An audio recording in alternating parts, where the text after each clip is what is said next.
Jamhuri ya Muungano wa Tanzania.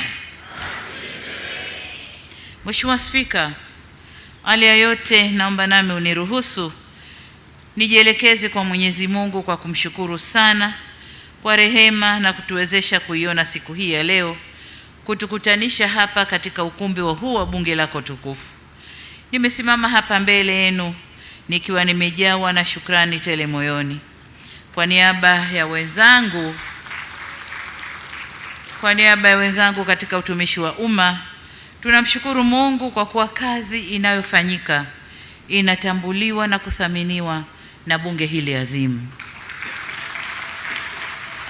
Wabunge mkiwa ni wawakilishi wa wananchi, ni kusema kwamba wananchi wa Jamhuri ya Muungano wa Tanzania wamethamini kazi inayofanywa na serikali yao, na hii ni faraja kubwa sana kwetu. Kwangu binafsi nimefarijika kuungana nanyi leo, kwani ni mara yangu ya pili kujumuika nanyi tangu nikabidhiwe dhamana ya uendeshaji wa nchi yetu. Nami nikiwa zao la bunge hili, bado nina kumbukumbu nzuri ya uwepo wangu ndani ya bunge. Nalikumbuka sana bunge la 2010 mpaka 2015 na lile la katiba la 2014, yalivyonilea, kuniongoza na kunipika vyema mpaka kufikia hatua hii niliyo sasa. Nimefurahi sana kuwaona wakongwe wenzangu ndani ya bunge. Bado wapo wanasukuma usukani wa bunge na wanawalea vijana ndani ya bunge. Asanteni sana. Kwa mnasaba huo, nitoe shukrani nyingi kwako Mheshimiwa Spika kwa kunialika leo na kutayarisha jambo hili adhimu. Tuzo hii adhimu na ya kihistoria, ninasikitika kwamba sina msamiati mzuri au mzuri zaidi wa kuonesha shukrani zangu za dhati kutoka moyoni kwangu kwako Mheshimiwa Spika, lakini kwa wabunge wa bunge hili la 12 kwa jambo hili kubwa mlilonifanyia. Naomba mpokee neno ninalolijua la kutoa shukrani, nalo ni asanteni sana. Lakini nikiiba maneno kutoka makabila mbalimbali ya Tanzania, labda niseme Wabeja Kulumba, Ndaga Fijo,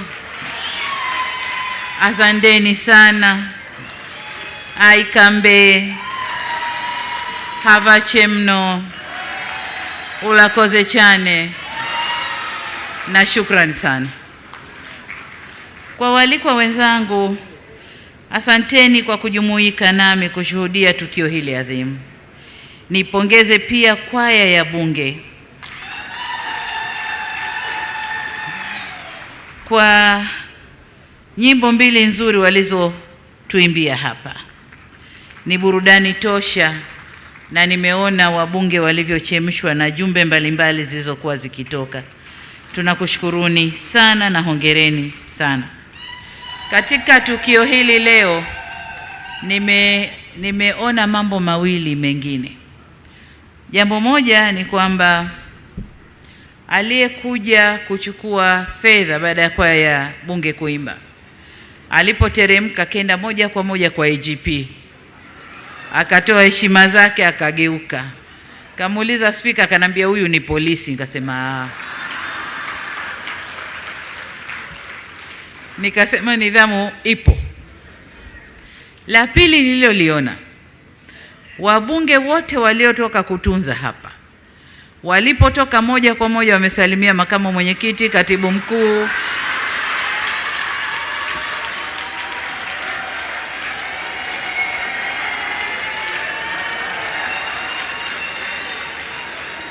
wabunge oye. Lakini kuna muda nikaona msongamano huko pale, nikajua wanamsalimu Mama Mariam Mwinyi, kumbe kuna Mary Chatanda. Kwa hiyo viti maalum walikuwa wanasokotana pale kusalimia. Mimi niwaombee kila la heri ndugu zangu.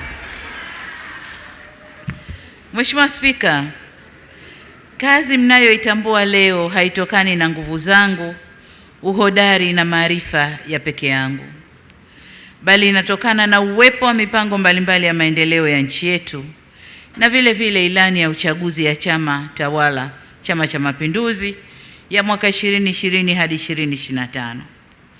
Maandiko hayo yanawasilisha matakwa ya maendeleo na ustawi wa wananchi wa Tanzania. Kufanikiwa huku kunakotambuliwa leo kunatokana na kutekelezwa kwa matakwa hayo ya wananchi kupitia mihimili yetu ya utawala, yaani serikali, bunge na mahakama, tukipewa nguvu na vyombo vyetu vya ulinzi na usalama. Kazi kubwa ilikuwa kwangu mimi ilikuwa ni kusimamia upatikanaji wa fedha, kuelekeza na kufuatilia utekelezaji wa shughuli za kiuchumi, kisiasa na kijamii, na vile vile kuhakikisha nchi iko salama na ina utulivu wa kisiasa. Mheshimiwa Spika, naisabili nafsi yangu kwenye maandiko ya kun fayakun. Kun fayakun manake analolitaka Mungu linakuwa. Aidha, nataka nikiri imani yangu kwamba mamlaka yote huwekwa na Mwenyezi Mungu, na nikubaliane na usemi kwamba Mungu akikupa ulemavu hukupa na jinsi ya kuenenda. Nyote ni mashahidi wa mazingira yalivyokuwa wakati naipokea nchi. Mazingira ya kiuchumi hayakuwa vyema kwa ulimwengu mzima kutokana na maradhi yale ya COVID-19. Mazingira ya kijamii yalikuwa na fadhaa kubwa. Fadhaa kwanza ya maradhi, watu wanatutoka, maradhi hatujui yataisha lini, tutatibu na nini. Lakini fadhaa ya pili kubwa ya kuondokewa na mpendwa rais wetu aliyeko madarakani ilikuwa ni fadhaa kubwa sana. Na mazingira ya kisiasa hayakuwa na bashasha kwa kuwa haikuwa muda mrefu tangu tumemaliza uchaguzi wa 2020.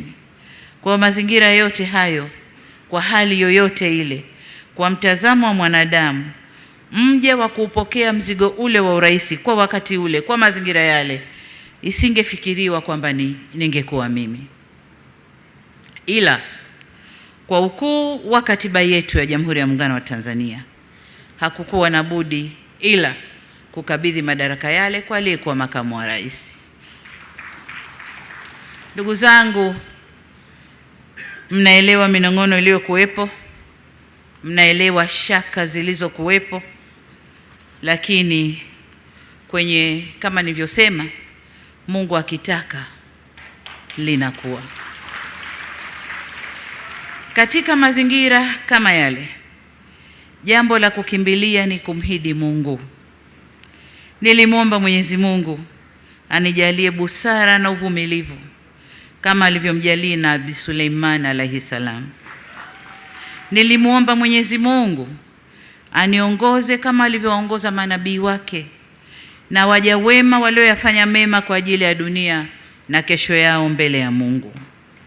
Alhamdulillah, maombi haya yalinipa nguvu na ujasiri wa kutoruhusu mazingira yaliyokuwepo yawe kikwazo kwenye utekelezaji wa majukumu niliyokabidhiwa. Namshukuru Mungu sana. Mheshimiwa Spika, nimesikiliza kwa umakini maelezo yako kabla ya kunikabidhi rasmi tuzo hii. Pia nimefuatilia kwa umakini mkubwa simulizi documentary na ushuhuda wa waheshimiwa wabunge kuhusu mafanikio ya safari yetu ya miaka minne, tukisema mpaka sasa na miezi miwili, ya awamu hii ya 6 ya uongozi wa taifa letu na uwajibikaji wa pamoja.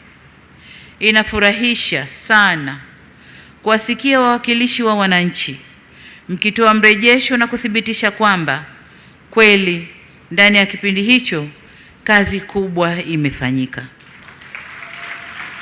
Ninawashukuru kwa kutambua kwenu kwa sio tu tumeyaendeleza mema yaliyokuwepo katika awamu zilizopita, bali pia tumeweza kuboresha mema yaliyopo na kuleta mema mapya kwa ajili ya ustawi wa wananchi na taifa letu. Nawashukuru sana kwa kutambua kazi njema iliyofanywa na serikali yenu. Mheshimiwa Spika, Kama sote tunavyofahamu, kidole kimoja hakivunji chawa. Ni dhahiri kuwa yote yaliyoelezwa na ambayo wananchi wanaendelea kuyashuhudia kwenye maeneo yao yamechangiwa na utekelezaji wa majukumu ya kikatiba ya Bunge la Jamhuri ya Muungano wa Tanzania kwa mujibu wa ibara 63(2) ya katiba yetu ya Tanzania inayolitaka Bunge kusimamia na kuishauri serikali kwa niaba ya wananchi. Waheshimiwa wabunge, mmeendelea kuifanya kazi hiyo kwa umahiri ndani ya Bunge na nje ya Bunge, mkiwasemea wananchi mnaowawakilisha. Hivyo basi, sina budi kuwapongeza sana waheshimiwa wabunge kwa weledi, uzalendo na umakini mkubwa mliouonesha katika utekelezaji wa majukumu yenu. Kwanza, katika kutunga sheria kama ilivyoelekezwa katika ibara ya 64 ya katiba yetu. Lakini la pili, katika kujadili na kupitisha bajeti za serikali kwa mujibu wa ibara ya 137 ya katiba yetu. Tatu, katika kusimamia kwa ukaribu utekelezaji wa mpango wa serikali kupitia kamati zenu za kudumu za Bunge na kamati maalumu zilizoundwa kila mambo yanapotokea. Hakika kwa namna ya kipekee ninawashukuru kwa namna ambavyo mmeweza kuisimamia serikali. Nimeona mijadala yenu yenye hoja, mashiko na yenye kutanguliza maslahi kwa taifa na wananchi mbele. Mara zote tumekuwa tukipokea tathmini, maoni na ushauri wenu kwa uzito mkubwa. Ni wazi kuwa bila nyinyi baadhi ya shughuli za serikali zisingekuwa na ufanisi. Kung'ara serikali inakong'ara leo kunatokana na kazi muhimu mliyofanya, lakini na umuhimu mlioipa serikali kwenye utekelezaji wa shughuli zake. Mheshimiwa Spika, bila shaka penye haki, amani hutawala na maendeleo huonekana. Haki ikisimamiwa vizuri huleta ustawi wa wananchi na taifa kwa ujumla. Na ushukuru muhimili wa mahakama unaosimamia sheria na haki nchini kwa mageuzi makubwa yaliyofanyika katika kusimamia utawala bora na utawala wa sheria na kufanya haki iweze kutamalaki nchini. Aidha, Mheshimiwa Spika, mafanikio tunayoyatambua leo yanatokana na ushirikiano mkubwa, umoja na mshikamano kutoka kwa viongozi wenzangu, kuanzia makamu wa rais, rais wa Zanzibar na mwenyekiti wa Baraza la Mapinduzi na viongozi wote wa Zanzibar, waziri mkuu, naibu waziri mkuu, mawaziri na manaibu mawaziri, watendaji wote kuanzia makatibu wakuu na watumishi wote wa taasisi za umma. Wote hawa nawapongeza kwa bidii, weledi na uzalendo waliouonesha katika utekelezaji wa ilani ya uchaguzi ya mwaka 2020-2025 na mipango yote ya maendeleo iliyowekwa na serikali. Kwa mantiki hiyo, tuzo hii si yangu peke yangu, ni yetu sote. Nami naitabaruku tuzo hii kwenu wenzangu na wananchi ambao wametoa mchango mkubwa katika kulijenga taifa letu. Mimi nimeipokea kwa niaba yenu. Asanteni sana. Mheshimiwa Spika, kwa kuwa nina wajibu wa kulihutubia bunge hili la 12 na kuagana nalo baada ya kumaliza muda wake mwishoni wa mwezi huu wa Juni, nitapata nafasi ya kutosha kusema mengi zaidi na kwa urefu kuhusu kutekelezwa kwa ahadi nilizozitoa ndani ya ukumbi wa bunge hili mwezi Aprili mwaka 2021. Lakini nilikuwa ninajieleza nitakuja kusema nini. Mambo yote yalishasemwa, bunge limesema lenyewe mambo yote ambayo ningekuja kuyasema. Lakini kwa sababu ni mkuu wa nchi na mwanasiasa, sitakosa la kusema. Nitakuja kusema nanyi mwisho wa mwezi huu na kuwashukuru kwa kazi kubwa mlioifanya. Tumuombe Mwenyezi Mungu atujalie afya njema na atufikishe salama.